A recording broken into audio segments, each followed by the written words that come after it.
మహిళా శక్తి, ఇందిరా మహిళా శక్తి 1967లో India China యుద్ధం జరిగినప్పుడు మహిళా శక్తిని ప్రపంచానికి శ్రీమతి ఇందిరాగాంధీ గారు చూపించారు. 1971లో పాకిస్తాన్తో యుద్ధం జరిగినప్పుడు శ్రీమతి ఇందిరాగాంధీ గారు మహిళా శక్తిని ప్రపంచానికి నిరూపించారు. స్వతంత్రం వచ్చిన తర్వాత జరిగిన యుద్ధాలలో ఈ దేశాన్ని గెలిపించిన శక్తి మహిళా శక్తి. మహిళా శక్తిని ఎప్పుడు కూడా మా పార్టీ, మా ప్రభుత్వం తక్కువ అంచనా వేయలేదు.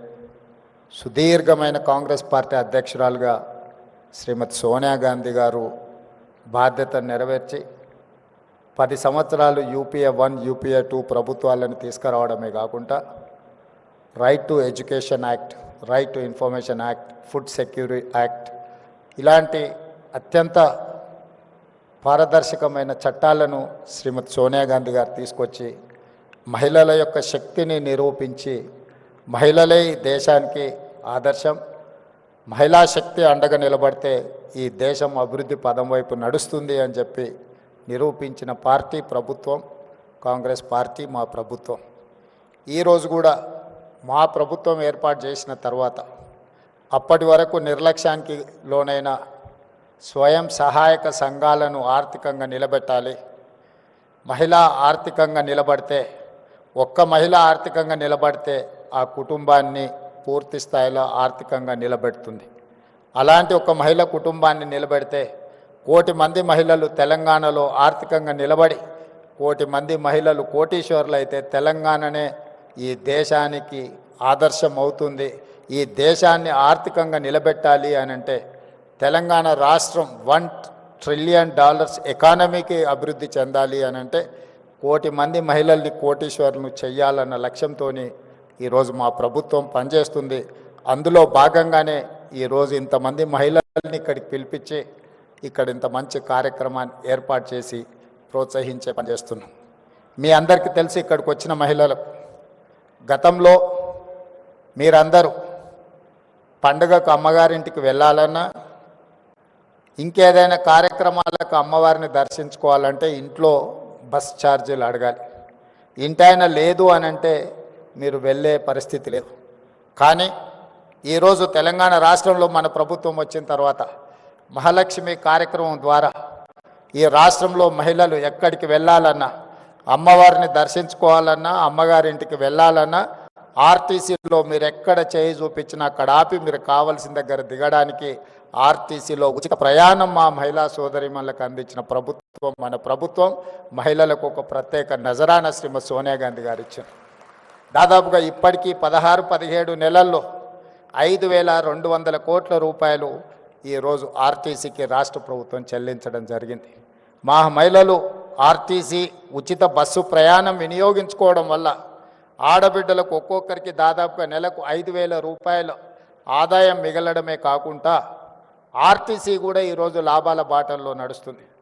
గతంలో ఆర్టీసీ నష్టపోయి ఆర్టీసీని ప్రైవేటైజ్ చేస్తారన్నంత ప్రమాదానికి దారితీసింది. ఆనాడు జీత భత్యాల కోసం వాళ్ళు నిరసన తెలిపి బందులు పాటిస్తే దాదాపుగా 50 మంది కార్మికులు చనిపోవడం జరిగింది. అలాంటి ఆర్టీసీలో 50,000 మంది కార్మికులు ఉన్నారు. ఇవాళ 50,000 మంది కార్మికులు ఆర్టీసీ లాభాల బాటలో నడవడం వల్ల ఆ కుటుంబాలన్నీ కూడా బాగుపడ్డాయి అని అంటే మా ఆడబిడ్డలకి ఈరోజు తెలంగాణ రాష్ట్ర ప్రభుత్వం మహాలక్ష్మి పథకం ద్వారా మీకు ఆర్టీసీలో ఉచిత బస్సు ప్రయాణం అందించడమే ఈరోజు ఆర్టీసీ లాభాల బాటల్లో నడుస్తుంది. ఇదే కాదు, ఈరోజు ఆడబిడ్డలకు 500 రూపాయలకు సిలిండర్ అందించిన ఈరోజు గ్రామీణ ప్రాంతాలలో, ముఖ్యంగా తండాలలో, గూడాలలో ఉన్న ప్రభుత్వ పాఠశాలలు అమ్మ ఆదర్శ పాఠశాల పేరు మీద పాఠశాల నిర్వహణ పెత్తనం అంతా కూడా ఈ అమ్మల చేతుల్లో పెట్టాం. ఎందుకంటే గ్రామీణ ప్రాంతాలలో చదువుకుంటున్న పిల్లలు వాళ్ళ పిల్లలే. మరి వాళ్ళ పిల్లలు స్వయంగా చదువుకుంటున్న పాఠశాలల నిర్వహణ ఆడబిడ్డల చేతుల్లో ఉంటే బాగుంటుంది అన్న ఆలోచనతోటి అప్పటి వరకు ప్రైవేట్ వ్యక్తుల చేతుల్లో ఉన్న ఈ పాఠశాలల్ని ఈరోజు అమ్మ ఆదర్శ పాఠశాల పేరు మీద ఆడబిడ్డలకి అందుబాటులోకి తెచ్చినాం. ఇదే కాదు, ఈరోజు దాదాపుగా 1,30,00,000 డ్రెస్సులు ప్రభుత్వ పాఠశాలల్లో చదువుకుంటున్న విద్యార్థులకు కుట్టించే బాధ్యత గతంలో ఇవన్నీ కార్పొరేట్ కంపెనీలకు ఇచ్చేది. కానీ మన ప్రభుత్వం వచ్చిన తర్వాత పాఠశాలల్లో చదువుకుంటున్న ప్రతి విద్యార్థికి బట్టలు కుట్టే కార్యక్రమాన్ని మహిళా సంఘాలకు అందించడం ద్వారా ఈరోజు మహిళల్ని ఆర్థికంగా నిలబెట్టడమే కాదు, స్థానికంగా స్కూళ్ళు తెరిచిన మొదటి రోజే 65 లక్షల డ్రెస్సులు కుట్టి విద్యార్థులందరూ కూడా అందించడం జరిగింది. గతంలో ఎప్పుడు కూడా అక్టోబర్ నవంబర్ వస్తే కానీ వాళ్ళకి బట్టలు ఇచ్చేవాళ్ళం కాదు. కానీ మహిళలకు ఆ బాధ్యత అప్పచెప్తే ఈరోజు సరైన సమయంలో మహిళలు ఈరోజు ఆ పాఠశాలల్లో ఉండే విద్యార్థులకు బట్టలు స్టిచ్చింగ్ చేసి ఇస్తున్నారు. అదేవిధంగా ఈరోజు పాఠశాలల్లో పెట్టే మధ్యాహ్న భోజన పథకం కావచ్చు, రెసిడెన్షియల్ అండ్ వెల్ఫేర్ స్కూల్స్లో ఎస్సీ ఎస్టీ బీసీ మైనారిటీ, అదేవిధంగా కస్తూర్బా పాఠశాలలో కూడా నిన్నమన్ననే నేను సమీక్ష చేసి అధికారులకు ఆదేశాలు ఇచ్చిన. ప్రైవేట్లో కొనుగోలు చేస్తున్న కూరగాయలు కావచ్చు, పాలు కావచ్చు, ఇతర నిత్యావసర వస్తువులు అన్నిటిని కూడా మహిళా సంఘాల నుంచే కొనాలి, మహిళా సంఘాలను వ్యాపారంలో ప్రోత్సహించాలని ఆలోచనతోటి ఈరోజు మహిళలకే అందించడం జరిగింది.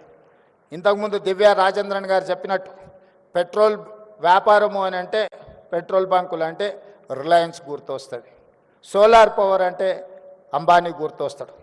అదానీ అంబానీలు పెట్రోలియం బిజినెస్కు సోలార్ పవర్ బిజినెస్కి మారు పేరైతే ఈరోజు మా ఆడపడుచులకు మీకు పెట్రోల్ బంకులు పెట్టుకునే అవకాశం ఇచ్చే నారాయణపేటలో నూతనంగా ఆడబిడ్డల చేత పెట్రోల్ బంకు నిర్వహించడానికి ఈరోజు మా ప్రభుత్వం అనుమతి ఇచ్చి మిమ్మల్ని ప్రోత్సహించింది. అదేవిధంగా అదానీ చేతుల్లో ఉండే సోలార్ పవర్ ఈరోజు 1000 మెగావాట్ల సోలార్ పవర్ ఉత్పత్తి చేసే ఒప్పందాలని రాష్ట్ర విద్యుత్ శాఖ ద్వారా మహిళా సంఘాలకు ఈరోజు ఒప్పందాలు చేయించి సోలార్ పవర్ ఉత్పత్తి చేసే వ్యాపారాన్ని ఈరోజు ఆడపడుచులకు అందించడం జరిగింది. ఈరోజు అదానీలతో అంబానీలతో పెట్రోల్ బంకుల వ్యాపారం నుంచి మొదలు పెడితే సోలార్ పవర్ జనరేట్ చేసే వ్యాపారాల వరకు ఈరోజు ఆడబిడ్డల చేతుల్లో పెట్టినాం.